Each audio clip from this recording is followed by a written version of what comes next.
But I want to ask you if I can, because I really want to know. Like, no, you can ask me anything. Yeah, because there's drama. Of course, there's always drama in every season. Like in my season, there is drama as well.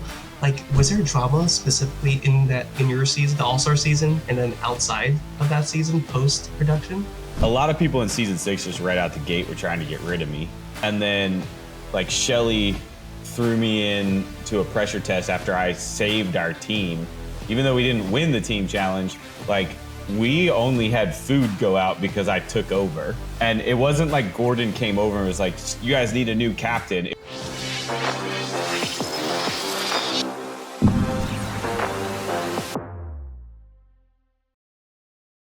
What's up, dude? How you feeling? I feel good. I feel really good. Yeah, 100%. I think like this week, full transparency, and I don't want to just start off by talking about the show, but I'm just gonna dive in there. I haven't watched it yet, dude. Yeah, it's tough. I know. Yeah, I couldn't watch. It literally took until MasterChef All-Stars for me to watch again. Yeah. I haven't seen an episode of MasterChef from season 6, from that finale to literally like obviously I watched my All-Star season, and then I didn't watch season 13. Yeah. And then now I'm watching this season. Yeah. Dude, it's rough. It's a weird feeling, isn't it? It's almost like I don't know, because like I grew up with the show, right? Like I my whole cooking career started because of this show, 100%. You were one of my inspirations, by the way. I kid you not. I was heartbroken season 6. I kid you not. My partner and I were like, how the hell the whole time. Same thing with All Stars. So you were one of my biggest inspirations. I kid you not. But like after, I don't know, like watching the show back, it's a little bit tough. It's like, oh shoot, that was stressful as hell. Yeah. Yeah. And you were the first eliminated. Yeah, dude. Thanks for reminding me, Derrick. I'm just kidding. Well, I was the last eliminated.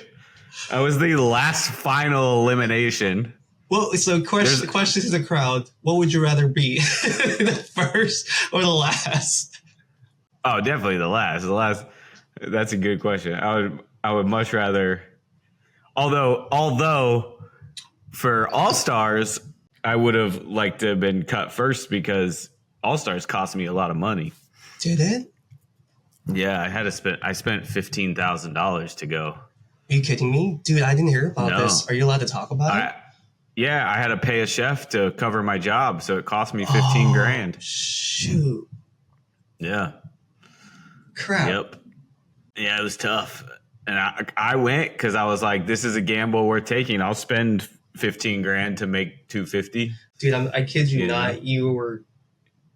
I'm not gonna say anything. I can't say anything. Robbed twice. I can't say anything, dude. I can't. I mean, I can. You were my favorite chef both seasons. I don't know. I just think. Why is that? What was it? What was it that I did that you like? I'm gonna say one word, and the word I think a lot of people said in the past. I'm gonna say it again. Confidence. Confidence not only in your demeanor, not only in your presence, but the way you presented your plates, the way that you like each one of your plates you believed in. I think is one of the things. Except for, I think maybe the last episode when you got eliminated in All Stars, that was the one where I saw it on your face. It was just me. Maybe it was just me where I didn't think you fully believed in that. Well, I was mad at the whole challenge. Yeah. Because one, I didn't know about the wall because I didn't watch any episodes after. Oh. So after my season. So when they started doing the wall challenge, I didn't know anything about this thing. And two, what a lot of people don't know is Chef Michael and Michael spearheaded this thing that I'm about to tell you, but I definitely was, talking it out with him every day. But we created an algorithm. We created basically a point system. And before we would even cook, we kind of figured out who was going home. Oh, shoot. Based off of just how people were performing. And we could just tell that, like, this person's going next. This person's going next. And the thing that happened in our algorithm is that we going into the wall challenge, before we knew it was the wall, we had Amanda going next. It was either Amanda or Shanika. And we had more points and more reason to believe that it was Amanda going home. And then when Emily got to pair us all up and she paired me with Amanda, Michael and I kind of looked at each other and we were like, this either means I'm saving Amanda or I'm going home. Yeah. It was just really strange. It was the whole episode felt really strange. There was a moment where Gordon kept yelling at me, don't slice the duck yet, let it rest. Mm-hmm. And like, it was coming out of nowhere because I had let that duck rest for 10 minutes. Like, I watched the clock. I said, Amanda, I'm putting the duck, I've cooked the duck, I'm letting it rest. Mm-hmm. I was like, make sure you let it rest 10 minutes. Like, we both discussed it. But then you have Gordon saying, don't cut that duck, you need to let it rest. I'm like, why are you saying that? Yeah. And then when I watched the edit, I was like, oh, because you wanted to make it look like I was doing something I wasn't. Yeah. And that really hurt. That hurt. But at the same time, I don't like I think it was just because it was Amanda's time to go. Mm-hmm. And then Emily put us together and it was a double elimination. So they had to play by their own rules and they were, perplexed at what to do as well, because they never thought that Amanda would have put, or they never thought Emily would have put Amanda and I together because we were from the same season and we got along. Mm-hmm. So there was like it just didn't make sense. So I saw that too, and I had this strange feeling because there's no way in my, I don't know, there was something about the episode that didn't rub right with me. Yeah. Yeah. Like if Emily did all of that, right? That's mastermind. She was so naive. It was a complete accident. But if it's naiveness, I'm like, oh, that's crazy. But if she planned all that, that's a full mastermind move, dude. She didn't plan any of it because I talked with her on the podcast too. And also Michael had talked with a few producers later and they were like, like story producers that are like trying to predict certain things so they can start, figuring out which questions they're going to ask and whatever. And they said they were in a room, trying to figure out what Emily was going to do. And they said that the combination of people she put together, they did not have on their list. They're like, what? We didn't even think she would do that. And it was crazy. So that's one of those, like, the few things that just like fully like roll the dice and see what happened. She was just so naive. Like, she wasn't paying attention to the drama that was happening between Christian and Shanika. Yeah. Yep. And like, she should have they thought that they would put them two together. And she should have. I mean, really, if there was any pairing that she should have done for me other than Amanda, was she should have picked me to be her partner. Mm-hmm. Or she should have picked me to be with Dara. That would have been super interesting to see. Yeah. Right. Yeah. But if she would have put me with Dara, I mean, Dara and I would have absolutely won the challenge. Yeah. We would have smashed it.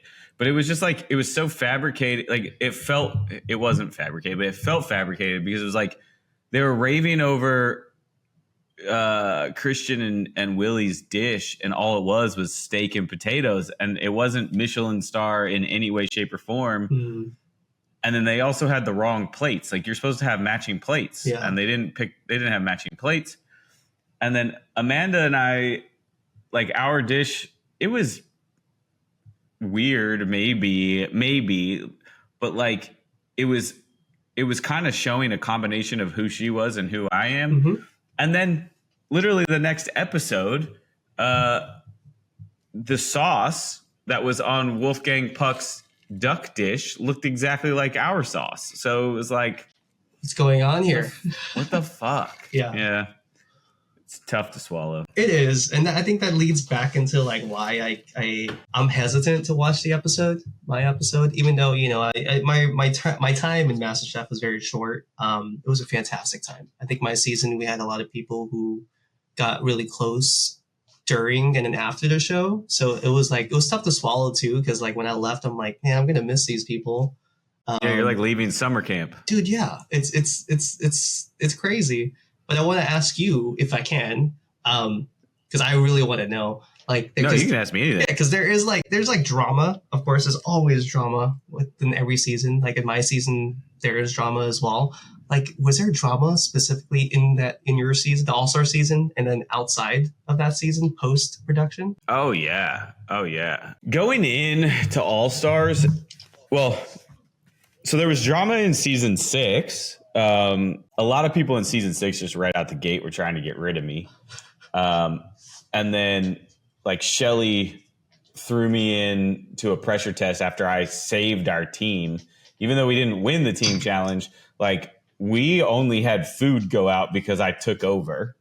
And it wasn't like Gordon came over and was like, you guys need a new captain. It was like, I just started doing it. Yeah. I just took the reins. I got us off the rooftop. And we only missed by a couple of votes. And it was just like, so we were in this pressure test. And Shelly, Gordon's standing there asking Shelly, pick 4 people that you believe were the reason you failed tonight and why to be in the pressure test. And he's like, and you can pick yourself. And she picks me first. And Gordon's like, hold on. Why? I said, pick. Yeah. Gordon was like, no, you need to pick a person that like caused your team to fail. And she's like, yeah, I'm picking Derrick.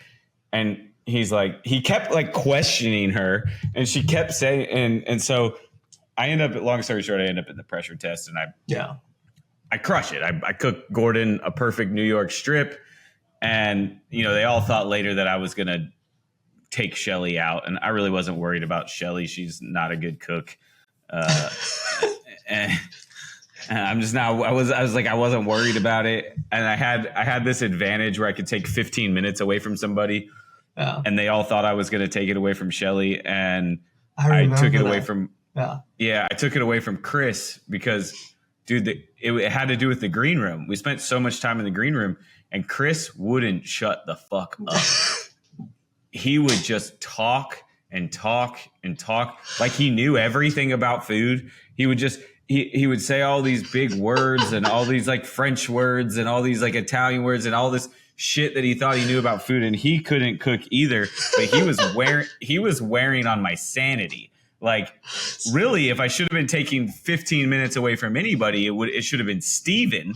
But like, I was just like, yo, the green room is like, I don't have control of anyone in there. Yeah. So I'm like, I'm going to get rid of Chris because I'm sick of hearing his shit. Yep. And then like a few challenges later, like top 12 or something, we went out to the ranch and Katrina was our captain and we fucking crushed. We crushed so hard and we got back and Gordon saved everybody from elimination. And Chris should have been going home. And because he was in the bottom and he should have been going home and he said everyone's safe. And I was pissed about that. I was like, we worked so hard so someone could be eliminated and then he's saved for one more round. And then back in the green room, he's running his mouth. His mouth. And I'm just, and I'm just being quiet, waiting for them to take my mic off. And the mic guys are coming around, taking our mics off. And like literally as soon as they took my mic off and turned it off, I grabbed a bottle of water and I threw it across the green room at the wall. And I said, Chris, shut the fuck up, dude. I was like, you suck. You shouldn't be here right now. Damn. I was like, you got lucky. You got lucky that Gordon Ramsay saved your ass and you're probably here for some stupid reason.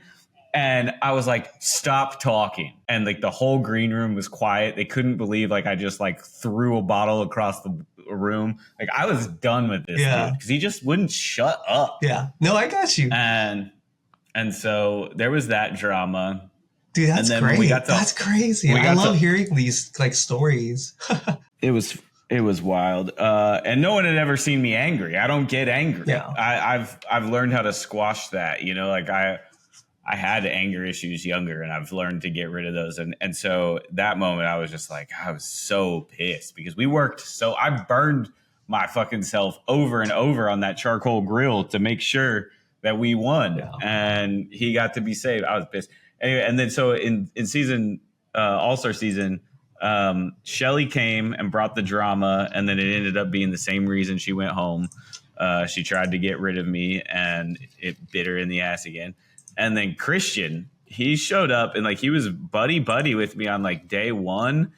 And then we had all this like downtime. Well, not downtime, but like quarantine time because of COVID. Yeah. We had to like, and it was like multiple, I don't know, it was like 4 or 5 days before we started production. And he was going stir crazy. And they only had so many wranglers. Mm-hmm. And it was one day we had all this cash that we like had accrued from per diem. And I talked to one of the wranglers like, hey, I need to go to the bank. I was like, we don't need a bus to take us. If everyone wants to go to the park, I just need someone to walk with me. And Christian was like, I need to go to the bank too. And she was like, cool, well, we'll walk you guys. And so we're walking to the bank and he's bitching the whole time. Like, I can't believe we have to walk. I can't believe. And I'm like, dude, we're outside like on a nice day. Like, shut up. And then he turned real sour and he was just an ass the whole fucking time. Yeah. He just thought he was hot shit. And like, it was like, dude, they're keeping you around because you're acting like the villain. Like, your food's not good either. And then he did a banana pudding in the finale, like, and chalked it up to an homage to his grandma. It's like, dude, if you're doing an homage to your grandma, don't make it like your grandma makes it. Like, make it good, make it MasterChef worthy. Like, you just did what your grandma would do. I agree with you. Speaking of, that's crazy. That's funny to hear, and it's also like it's cool to hear the experiences outside of my experience. Did you guys have any drama in I mean, how long were you there? From 3 weeks. Okay, 3 weeks. 3 weeks. 3 weeks. And you guys didn't have to do any COVID protocols or anything. Oh, right? I'm gonna tell you a story. So, tell me. Yeah. So, as you know, like they bring in a whole bunch of people for the auditions, right? How many people were before you went to camera? Yeah, you're allowed to say. We had 100 in the hotel before we went to camera. 80 total. Wow. Yeah. Okay, so you had like roommates and stuff. No, well, kind of. We're all in the same hotel and just walking back and forth and stuff. But getting there was super fun. Very intimidating because everyone was talking about food. Before this, like, I talked about food to, I don't know, my girlfriend and my cat. And then, like, after that, I go in there and, like, everyone's talking about food, showing their Instagram page, and this is what I cook, this is what I cook. Holy shit, dude. Intimidating, right? You want to know something? Yeah, go ahead. Real quick, just as we're on that topic. Right before I got there, I deleted everything from my Instagram. I didn't want anyone to look at it. I didn't want anyone trying to figure out my style, my game. And I didn't talk food. I was like, dude, that's good. I played it like a rapper releasing a new album. I was like, this is my new chance. I was like, I'm clearing my fucking Instagram, and I cleared it. Dude, that's good. I didn't think about that. I was a naive little kid that's like, oh yeah, here's my social security number. Go ahead, just. I was showing everybody everything. I was like, oh, where you from? Oh, I wasn't born here. I was born blah, blah, blah. So it was intimidating, right? We go to the auditions and all that good stuff, and the story time and the cooking time and all of the pre-auditions. Yeah. Before the final people got announced on camera, there was an outbreak. Kid you not. There was a scary little outbreak. A couple of folks felt sick. Okay. Uh-oh is right. So then they did the best that they could. It was a fantastic like turnaround from them. Everyone quarantined in their room. And I quarantined for about 4 days. Were you sick? I was not sick. Thank God. Okay. No, I'm a person that's like, I get sick once every like 7 years, but when I get sick, I get really, really sick. Like right now, I've been sick for a week, but before that, I haven't been sick for years. Okay. So no, I wasn't sick. And it was a fantastic protocol. They just kept everyone in their rooms, but in my brain, I'm like, oh crap, is this season gonna happen, guys? Like, I don't know what's going on. Yeah, and there were definitely like things that happened that played because of COVID. Really? Yeah. Like anyone not make it because of COVID? Shoot, I don't know if I'm allowed to say. Well, people get cut. Okay, don't say. If you don't feel comfortable, don't say. I don't know if I should. Because this is gonna be. They don't watch any of my interviews. They're gonna watch this one because you're the first person that I've interviewed while the show is airing. Well, that's not true. I interviewed Fred. I interviewed Fred and Dara while All Stars was airing. Yeah. But I mean, no, I don't know. I'm not gonna say. It's fine. Yeah. You don't have to say. Yeah. But so COVID did make a play. COVID did do a thing. So I was after the Millennial episode. There was 4 the audition episodes. I didn't make it to the last 2 because we quarantined everybody who had an apron and who didn't come through. Oh, so you didn't get to watch 2 generations. I didn't. Compete. No. Yeah. That's kind of like a disadvantage almost because you don't get to see your competition. Yeah. And at that time, it's like you like, 1, you meet all these wonderful people and I want to cheer them on. And then 2, dude, I'm stuck in my room. Too nice. I know. Yeah. Well, thanks. I'm stuck in my room all day. And all I can do is think about how stressful I am. And I'm a naturally stressful person. Yeah. So I'm like, oh crap, I don't want to be here. The green room is my worst nightmare, dude. I kid you not. Dude, Michael from Millennials, I kid you not. He's the one who cooked the pasta dish for his mom. He's the last auditioner for the Millennial episode. Curly hair. Yeah. That man has anxiety like crazy. Like every single episode or the green room, the man's like this. Oh, for real? Yeah, and I'm like, Michael, stop it! You're making me nervous. Stop that. Oh no. Yeah, and I loved the green room, but I mean, there was the one episode I had where I just snapped on Chris, but that's because he didn't get eliminated. It wasn't the stress. Like, I have like this mental power where like you could literally lock me in a room for like, I don't know, 6 months, and as long as I got food and water, I'd be fine. Like, I want to do one of those Mr. Beast challenges. Oh yeah, that's funny. I would crush that. Okay, so you didn't get to see those 2. Like, I'm strategic, bro. Like, I wanted to watch, for one, everyone plate and everyone make their food. Like, I was sitting back there. I wasn't cheering them on. I was analyzing everything. Yep. And then I also picked, I don't know if this will ring a bell, but in my all-star dish, the bowl that I purposely picked so no one behind me could see what I was doing in the bowl. Damn, like, dude. I didn't. That's why I didn't want so anyone good. to be able to see.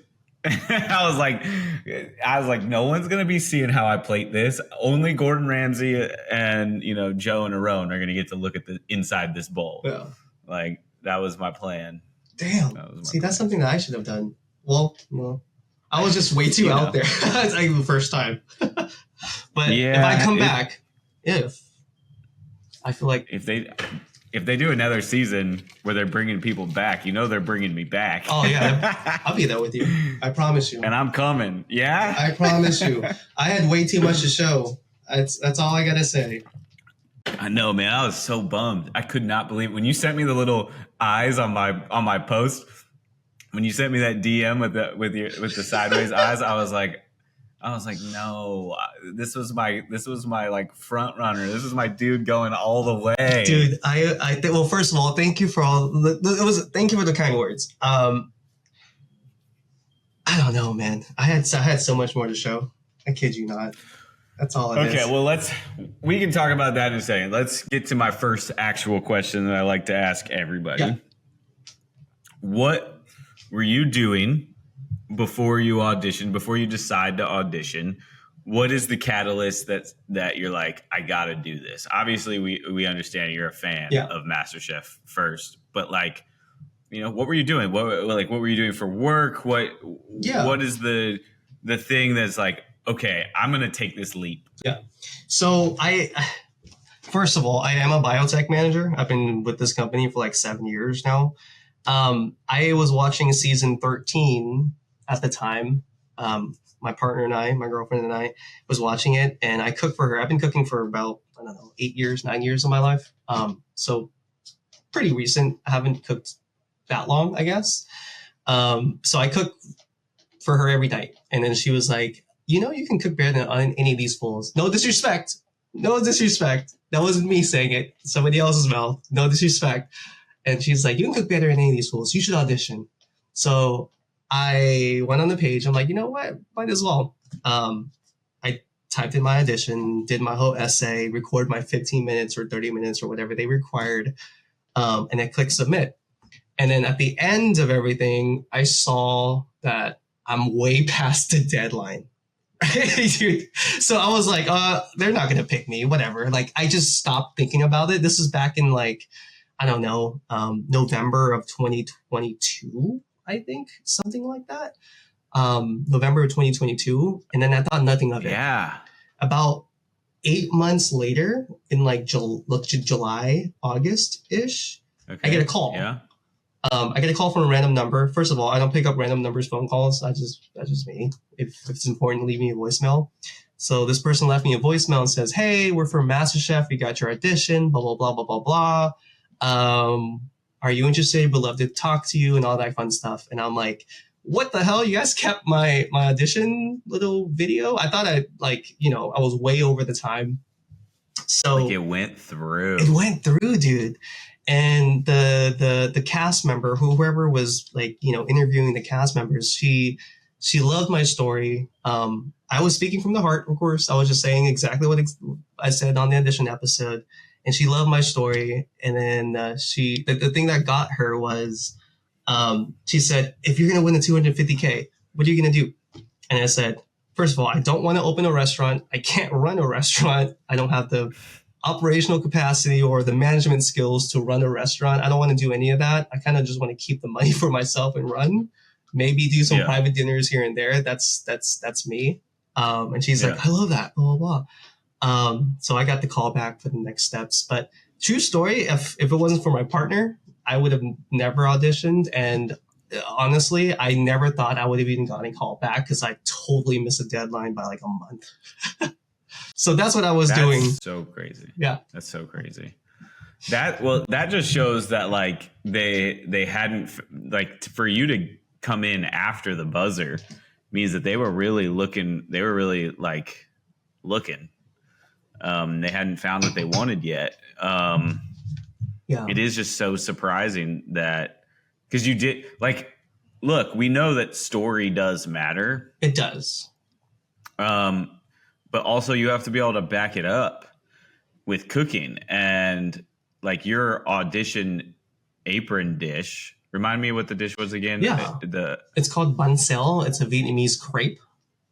Yeah. That was, I just thought that it really showed complex flavor. It showed, that you do have, like, you're cooking from the origin of your story, right? Like, it made sense. And you could tell you have technique. And look, to fast forward to the dish that you go home on, like, that's bad. No, but here's the deal. Go ahead. I really liked the way the dish looked, and you'll hear this in my recap that's going to come out next week.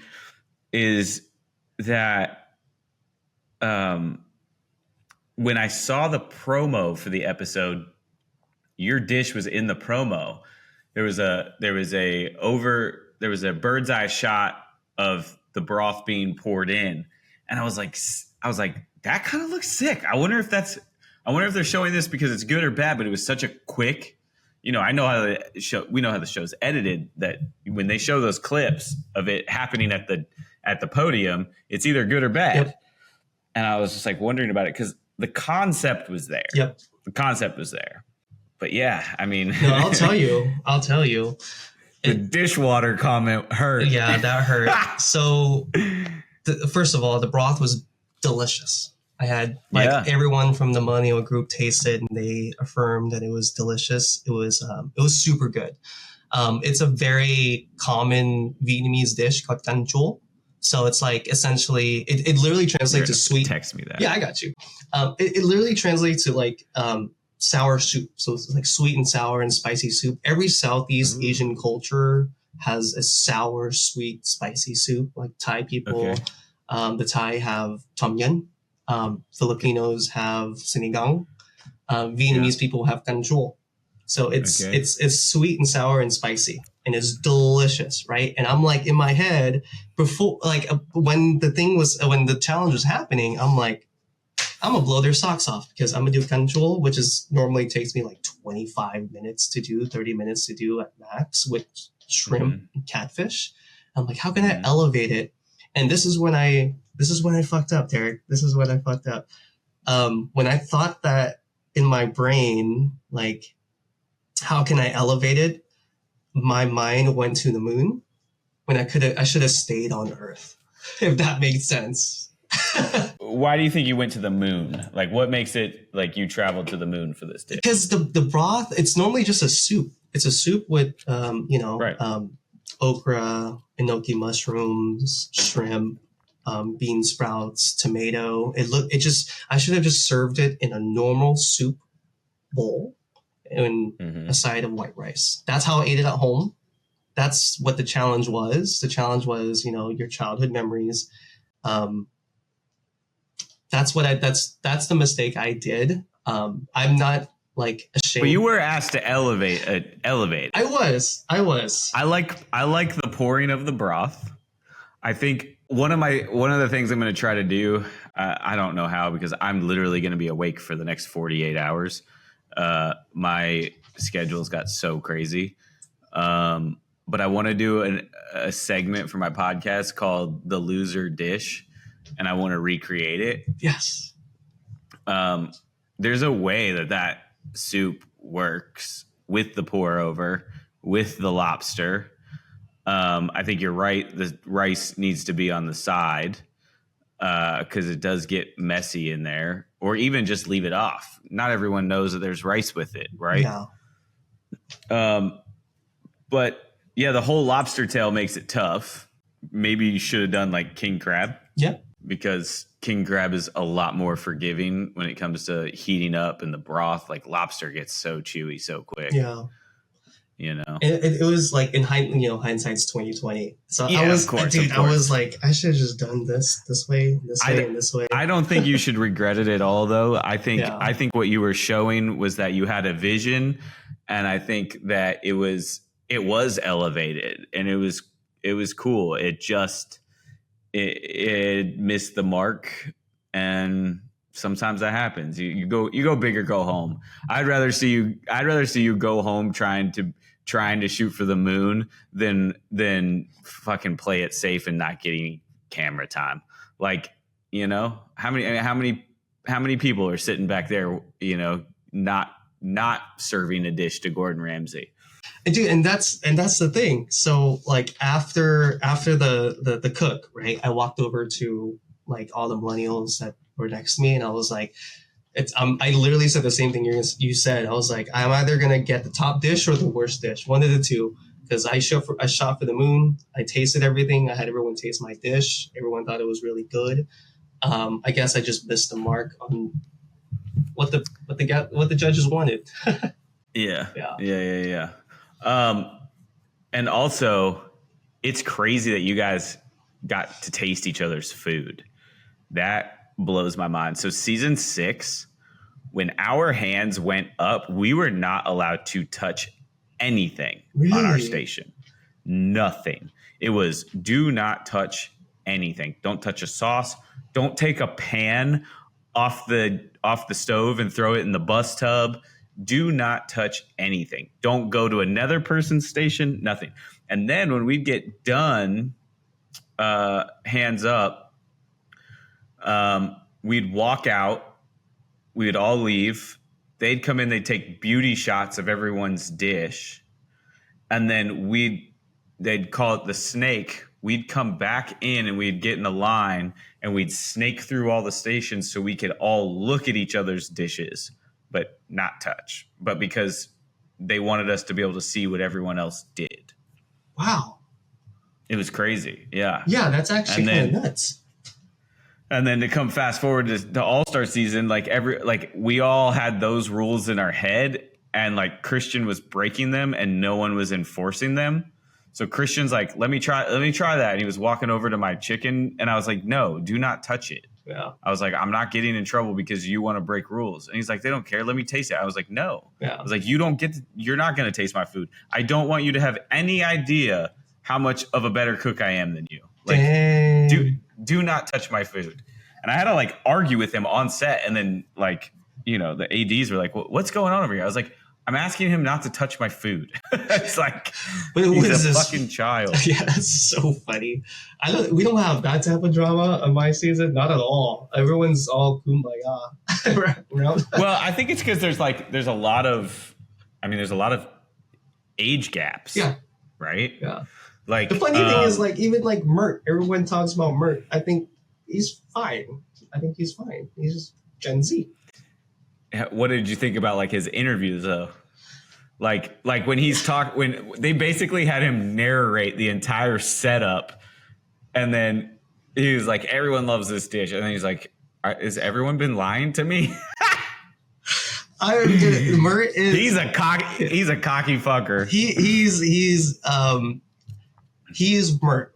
That's all I'm gonna say. I think I'm being nice. I'm being very, very nice. Nice. Spill the tea. No, stop being so nice. There's no tea to spill. He's been really nice to me. I was like, all right, I'll be nice to you. I think he's playing the role that he wants to play. Yeah. I think, which is not good. You need to be yourself. You were authentically you, and I think that's like kind of what happened with me in the beginning. Is I was being authentically me, yeah. And some people were like, "This dude's fucking cocky," but then, dude, you're confident. But I'm like, no, I'm not cocky. I'm confident. Like, yep. Like Mert is cocky because Mert is talking all this shit and then going up there and his first dish is terrible. Like, I told everyone like. Two things. I miss the Black Apron Challenges so much. Remind me what that is. Things. Remember the elimination challenges? Oh, like yeah, if you were in the bottom, like if your team was in the bottom or you had a bad challenge and you were in the bottom, you got to fight for your life. Yeah. You got to like the pressure test. Yeah. Oh, I love those. They haven't done that in seasons. There's pressure test, but then there was the elimination challenge. So like if you failed the pressure test, like the bottom three would have to compete to stay in the show. And they got rid of the Black Apron Challenges. And the thing I hated about that is like, one, that gave you a chance to prove yourself. Like if you were in a bad team challenge, you could prove like, hey, it wasn't because of me on the team and I'm better than the other people and you can survive. And so I was like, I'll send everyone home wearing this Black Apron. Like, just give it to me. I'll just keep picking people off because one-on-one, no one there was better than me. And then two, this, the least amount of cooking you do is on a fucking cooking show. Yeah. You get 1 hour. Yep. To cook. So in the pressure test, we had the pressure test days. Everyone else is standing on the fucking balcony. They're not cooking. I'm like, I want to be in every pressure test because I want to keep cooking. Yeah. That's how you stay tight. I'm like, I don't want to have a day off. I don't want to have another day in the hotel room where I don't cook anything. Dude, that's your mentality is crazy, dude. That's why I gravitated towards you because you're so like you're just, that's pretty good. Because I wanted to, like, honestly, at that point, I only cooked 5 times Right. During those 5 cooks, I was like, oh crap, this is a lot of pressure. There's a lot of stuff going on. I think that was the first time actually, like, I'm very competitive. Like previously, in my previous life, I'm a professional dancer. I was a professional b-boy. Yeah. No way. Dude, yeah, true story. Before this corporate world? Before the corporate world, yeah. I was a break dancer, and I was actually on America's Got Talent a long time ago. What? Yeah, dude. Which season of AGT? 2012. Let me look it up real quick. I think it's 2012. What group? Academy of Villains. I'm good friends with Howie Mandel's manager, so like I go to AGT live all the time. Yeah. Here, I'll send it. Yeah. I'll send you the link, and it's funny because I did this back in 2012. Yeah. So I send you the link. I'll send you the link later. But yeah, before this, I was a professional b-boy. I lived off of like competition and battling, and that's who I was. But then the whole thing with my dad happened, and then like I totally went to the corporate world.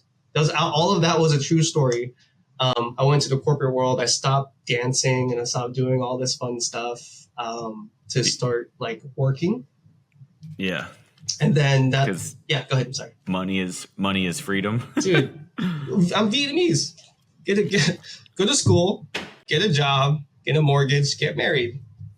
If you don't do that in that exact order, you get shunned. It's the truth. You're frowned upon. Yeah, dude. Do you still dance at all? Do you miss it? Like, not in the same capacity I used to, but like maybe sometimes I go to a session here and there. But other than that, dude, no. I'm too old now. Really? Yeah. What do you mean you're too old? Dude, my knees crack. That's because you stopped dancing. This is true. You stop moving, it stops working. Yeah. So that was my previous life, but like I like after the whole corporate transition, I wasn't competitive anymore, and I think I wish I had this mindset going into MasterChef. I wish I could tap into that mindset that I had back in the day. Just like, all right, you're competing. Everyone is a target, right? Yeah. That's all. Yeah, it's I feel like. In MasterChef, like when I went in, like I wasn't competing with anybody. I was like, my thought process was not to compete with anybody. My thought process was for team challenges, I am going to be the best person. I'm going to be the guy you want on your team. I'm going to be the best team player.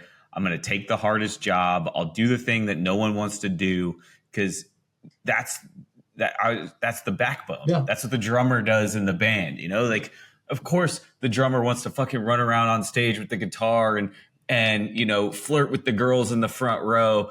But someone's got to keep that train moving and keep that beat going. And like, so team challenges, that was my goal, was to be the workhorse and be the guy that gets the team through, which I did every time. And then all the other challenges, the mystery box challenges or the elimination challenges, I wasn't competing. My goal was to make an undeniable dish. Yeah. That was my mentality. Every time I got the challenge, it was like, I'm going to make an undeniable dish. I want the people at home that can't taste it to look at that and go, there's no way that's not good. And I was like, and that will rise to the top. And that's what I did every time. Yeah, dude. Yeah. Hindsight's 2020. Just like with my dish, especially now bringing it back to my dish. Did you have other ideas that popped in your head when you were told we want you to make a dish from your childhood? Yeah, I had two. I had two. Both were Vietnamese dishes. Okay, so this is my thought process throughout the whole like season. I'm not cooking Mexican food or Southern food for Odon. I am definitely not cooking Italian food for Joe. Gordon's been around the world, but what I can cook is Vietnamese food, so they don't know. Like my thought process is like maybe they haven't tasted this dish before. You know what I mean? Sure. So they have nothing to compare it to. That was my strategy. So my thing was put fish sauce in freaking every dish, right? So I had two dishes. I had that dish, and I also had one dish that I wanted to make because Christine Ha made it in her audition episode. It was a caramelized catfish Um, that dish I've been making for, I don't know, forever, right? So I thought about doing that dish too because my mom also used to make that dish a lot. And it was very easy to make. Takes 25 minutes at most. And you serve it with white rice and you do pickles on the side, and bam, you're good to go. I thought about doing that, but I thought about I don't want to I love Christina. I think she's phenomenal. Yeah, of course. But I just don't want to I didn't want to follow that exact thing and be like, oh, this guy is just doing the same dish that Christine Ha did, and that's no one remembers. I see. That's what I'm saying, and I'm like, in my brain, again, hindsight, I should have done that dish because that dish is a lot easier to do. Other than my puff pastry cage, people might remember that. Just fucking with you. Just fucking with you. Okay, so what's the goal? What's the dream now? What are you? Obviously, you still have your job. Yeah. Yeah, I do. Still, what is bioengineering? So I don't work in the clinical side, the lab side, so it's not that glamorous. Okay. I work in the customer success side, so I talk to a lot of doctors and nurses. So I work for a company. We do early stage cancer detection, and we give breast cancer patients their likelihood of their cancer recurring. It's a good gig. My good days are helping a patient realize that they probably don't need chemotherapy. That's fantastic. Yeah, because chemotherapy is costly. It kills you basically. It pretty much kills everything in that region, right? And it can there's a lot of side effects. Yeah. So the best part of my day is talking maybe to a doctor or to a sales rep or somebody who's just saying hey, this patient probably doesn't need chemotherapy, which is fantastic. So that's what I do on a day-to-day basis. My dream with this is more private dinners, dude. I don't know. I had 2. I told you on the Instagram Live, I had 2 already, and it's just What was your first one? It was something quick at home with loved ones. But it was just a full hey, let me just curate a menu for y'all. Sit down, 3 or 4 courses, and just enjoy it. And what do you guys think? They paid me for just the ingredients because I don't want them to pay me for the service and everything. But it was 6 or 7 plates all together. But that's it. My second one I did. I guess I can say it now. It's with Scott.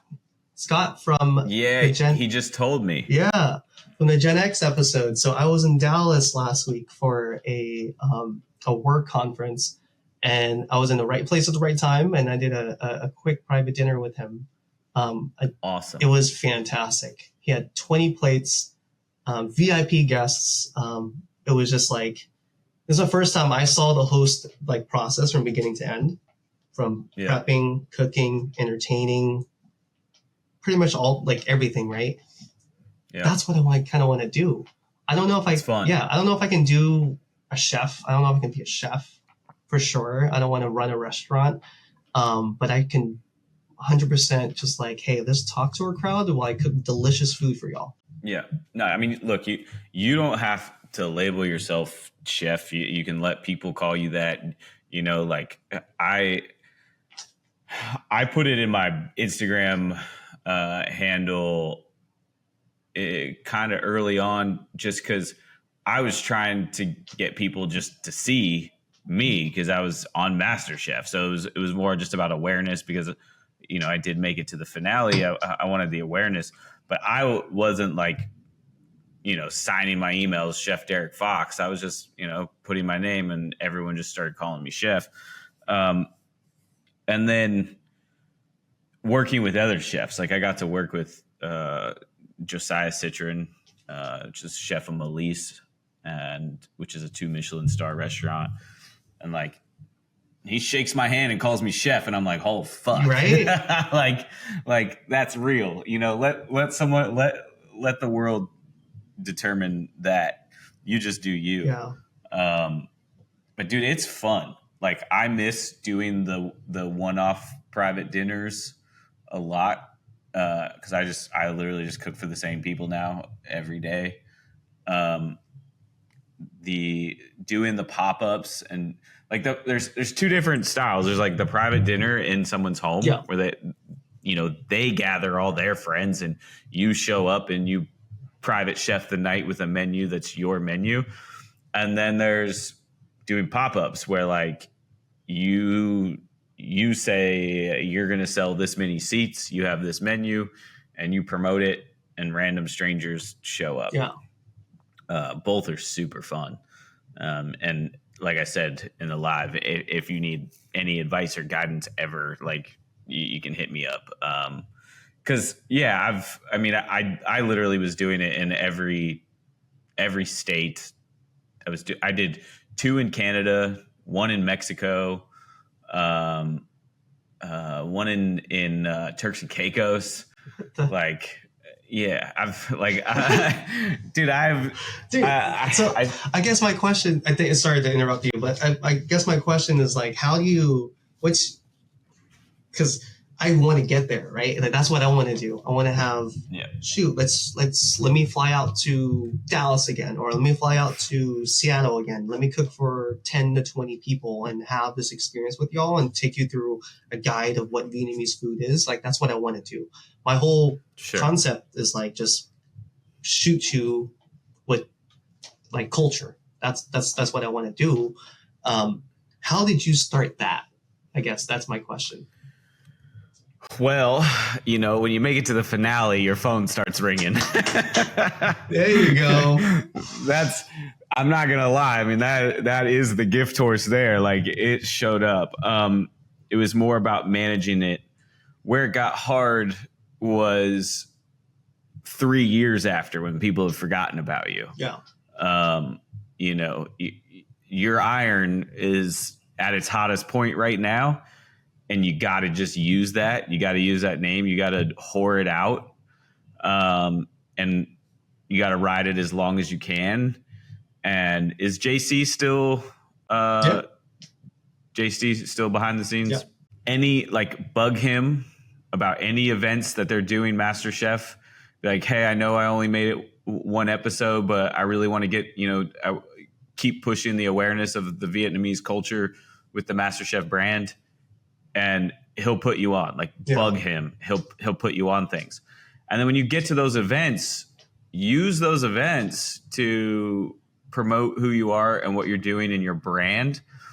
And then people will see what you're doing and they'll reach out, and you'll get people that are interested in your food because you're posting it, because you're talking and showing your brand. Yeah. Figure out what your identity is, and then you got to just whore that out, and then the people will start coming. Yeah. And then when you do get the private dinner, like you did the one with Scott, you saw it happen. Then you got to start figuring out what your menu is going to be. And then every time you do a dinner, hone that menu in, elevate it, because you're going to be cooking for new people. Yeah. That's the kind of the fun part about traveling around and cooking for different one-off private dinners and different one-off pop-ups, is you get to keep doing that same menu, and then you can refine it. You can keep elevating and get it dialed in. Similar to a comedy act out on the road, they're dialing in their comedy until they do their big special, and then they start over. And so for me, I had a menu, and then every dinner I would switch one thing out and try something new that I've never done before. And that's how I got the practice to make me a better chef and a better cook, while still impressing people with the things I knew were really, really good. Yeah. But then to get your name out there further, so you do the events with JC, and then hustle just on Instagram. Find event planners, message event planners, because sometimes they'll be like, oh, I have this small bachelor party, right?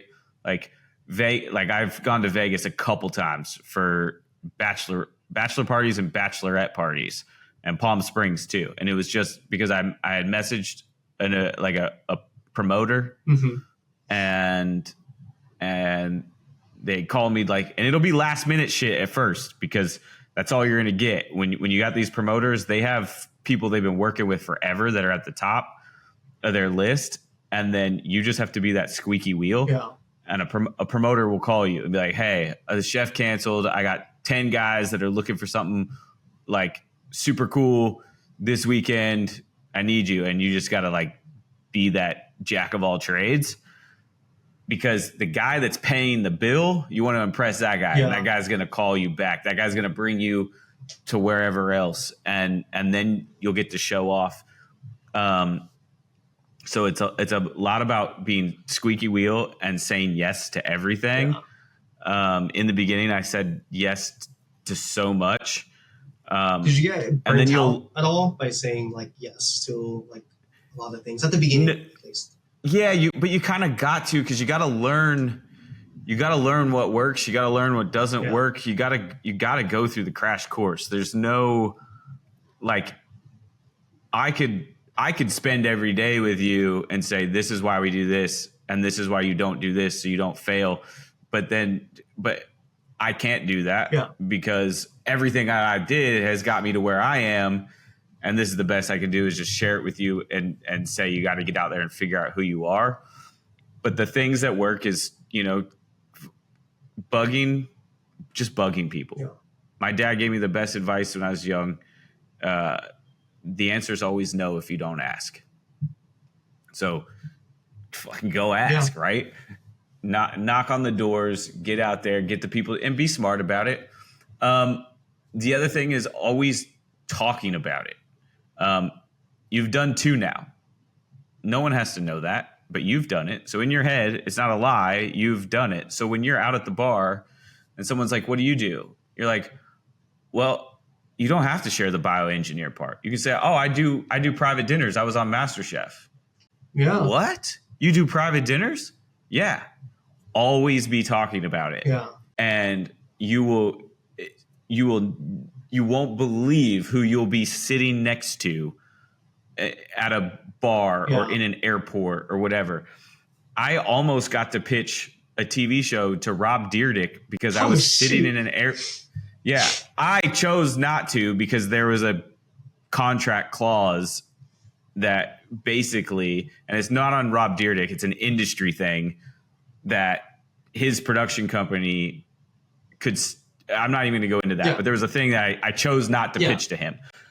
But I'm sitting at a bar in the airport in my hometown, and I got recognized by this person, but she was like, what do you do? And I'm like, I do private dinners, but I also am trying to get my own TV show. And she goes, oh my God, I work for Rob Dyrdek. She's like, I'll hook you up. And so that's a lesson in just always be talking. Yeah. I mean, I literally, dude, that's crazy. I don't leave the house without talking to people. Yeah. I go out and that's the best thing to do, because you'll just open the next door. Yeah. And then lastly, the one thing that I did that built a lot of clientele is, and especially since you kind of have this little cancer connection, and I didn't do it for just cancer. I did it for a lot of charities, but I put myself into charity auctions and had them auction off dinners. And the dinner, I would put a 5-course dinner in by Chef Derrick Fox, and people would bid on it. The money goes to a good cause. Now I have something to promote. And here's what happens. One person wins your dinner. Everyone else there that was bidding was like, damn, I really wanted that. Yeah. Well, fuck it. I got money. I'll just book him. So then I got other people booking me to come to their house and do private dinners, and I'm making money off of them. I'm making money off of like 6 dinners, and then I got one dinner that I'm breaking even on. They're paying me for the food costs, and then I'm getting tipped. Yeah. They'll tip me. But yeah, man. So it's just about it's really about just being a squeaky wheel. Yeah. And starting close to home. Start with people doing the family one, doing the other paid one.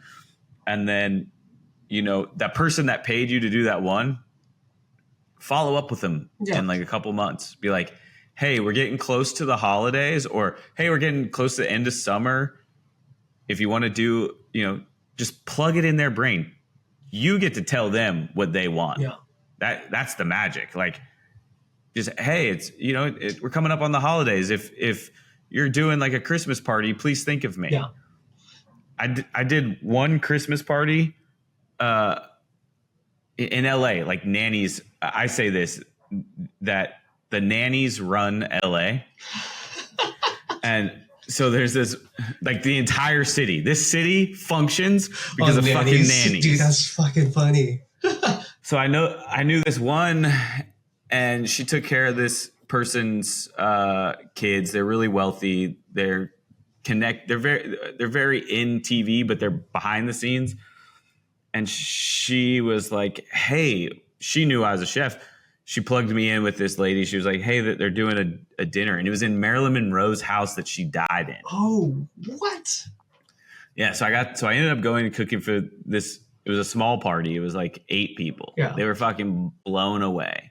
And they hit me up every Christmas since then. And last Christmas I did one for them. And that first dinner, I think it was 8 people, and I charged $250 a person. So you can do the math on that. This last Christmas, it was a $10,000 gig. Whew. Like, yeah, I had a giant. They had a giant party. I was like, and this is what I said: you're having a party now. I can just show up and do the food, but I was like, do you have bartenders? And she was like, oh, no, I was like, no, I can get it. Like, what about all your rentals? Like, do you have heaters? She's like, no, I probably should get those, huh? I was like, I can take care of it. So then you're a fucking catering company, but you're doing it with your food. Yeah. You're not a catering company where they're calling, they're like, we want beef stroganoff and we want, we want ahi tuna on crispy rice. It's like, fuck that noise. Yeah. But you're manipulating a situation to where you're like, okay, now I can get the rentals, I can get the heaters, and I can charge a little more. And I can get the bartenders, and I can employ some people. Now you're getting bartenders in, and you're getting servers in, and you're bringing in all these people. And guess what? All those people go work other jobs, and they're going to go other places, and then they're going to call you and be like, hey, we need a chef for this. Damn. So that's it's really like thinking about, it's not always just thinking about the money, it's thinking about the situation. And it was like, it's like okay, always networking. I think that's a always. secret. Just you have to keep going constantly.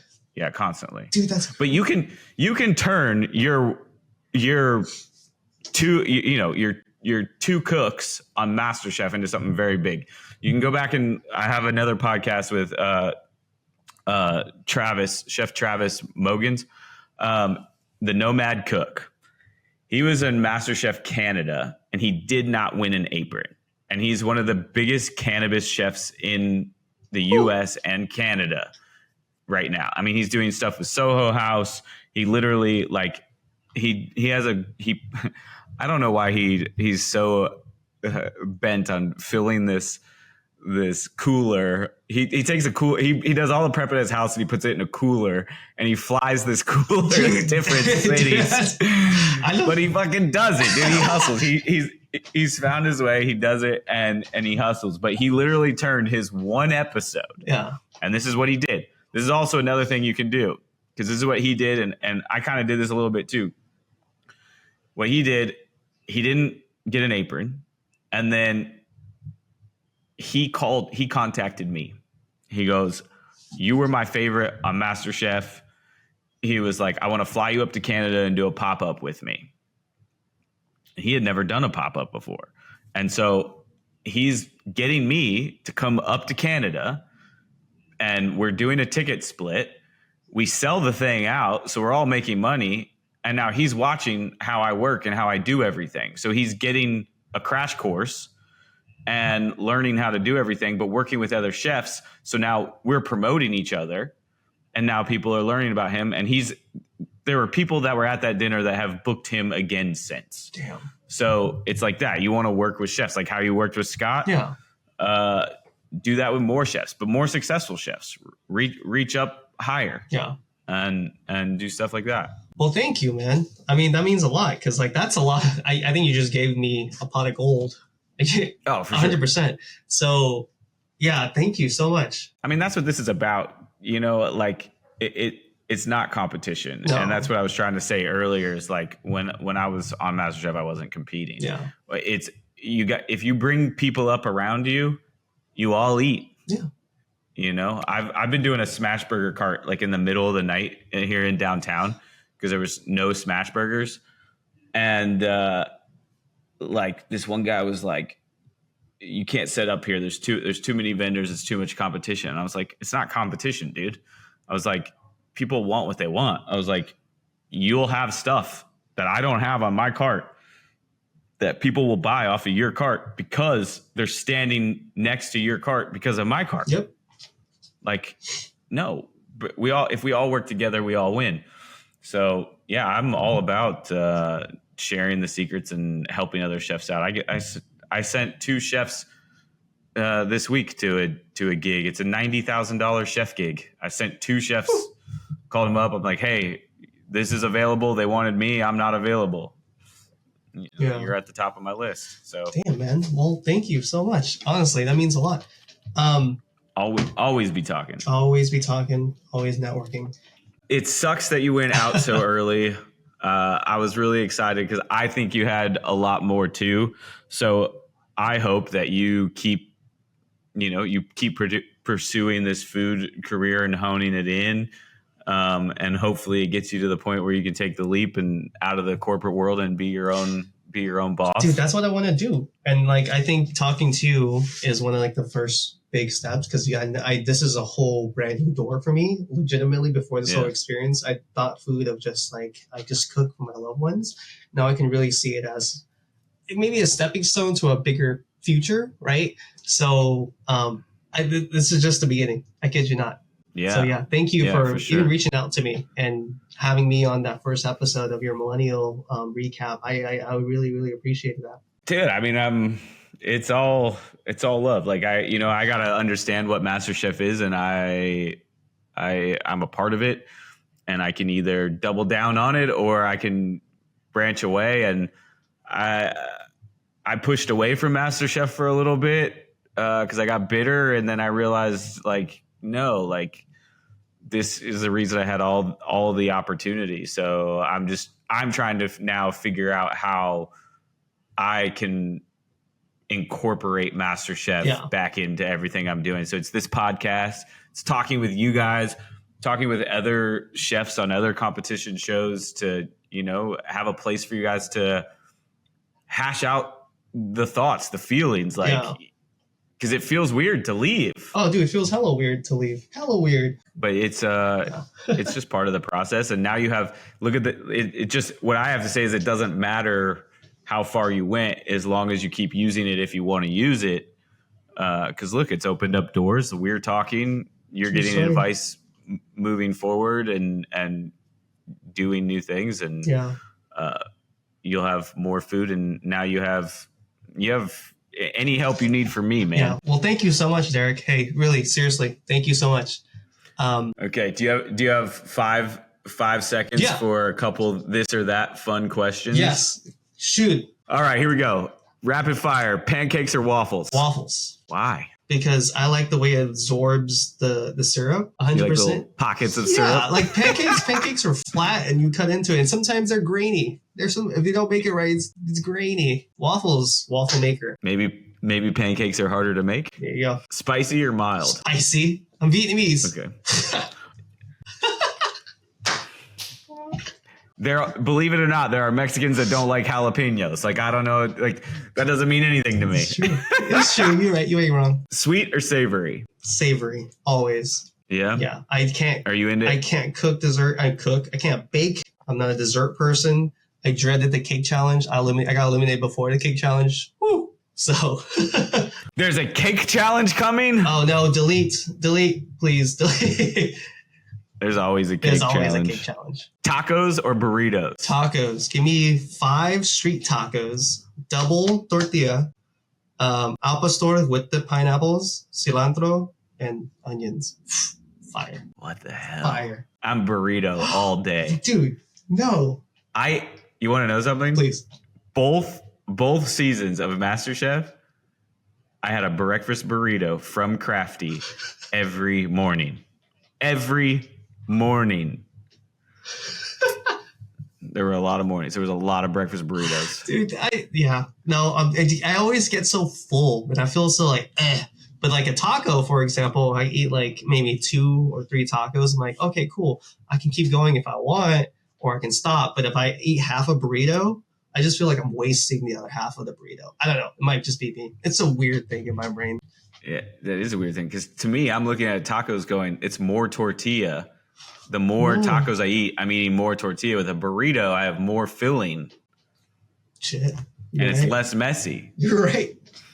And you can have the same ingredients. You're right. Okay. Yeah. Now we're going to just see C walking around with burritos and be like, I switched. I went over to the other side. I'm burrito man now. Okay. Mac and cheese or pizza? Oh, pizza. And there's a reason for that. Okay. Well, when I was poor, let's just say poor. When I was poor, I went to 7-Eleven and got a whole bunch of those Kraft mac and cheeses for like $1.50. And that was like my lunch. I ate that like 5 days a week. And that's the only reason I'm anti mac and cheese. So my girlfriend would be like, can you make me mac and cheese? I make bomb mac and cheese, but I'm like, I'm not going to eat it. I don't like it. That's the only reason. Pizza, on the other hand, that's a rich man's food back then. Yeah. No, I'm just kidding. Yeah. No, I get it. You know what's funny, though? When I was in my band days and we were like literally surviving off of pennies, I would go to Albertsons and I would buy the Celeste frozen pizzas. They were personal pizzas and they were $1.50 each. They were so bad. I'd buy 10 of them at a time. I'd buy 10 at a time that would like get me through the week. I love pizza. Yeah, but I love mac and cheese too. Much better than mac and cheese to me personally. Ketchup or mustard? Ketchup. Okay, sushi or burgers? Oh, burgers. Yeah, burgers, and that's just because I'm a texture guy too. Sashimi, I should say, not like sushi rolls. Sashimi and nigiri. I'm not a big fan. Not for me. Just say not for me. You're just not into raw fish? I'm just not into raw fish. When I went to Maui, dude, like my girlfriend was getting like poke bowls and stuff, and I'm like, I can't eat that. I can't eat that. Really? Yeah. Dude, honestly, I could, like, if I had to pick sushi or burger, I mean, it definitely would depend on the day because, God, I love fucking burgers. I mean, obviously, I'm literally spending the next 2 nights making smash burgers, but I fucking love sushi, and I love sushi so much that I can't eat cooked fish anymore. Like, what? I can, yeah. I used to eat salmon and like halibut, Chilean sea bass.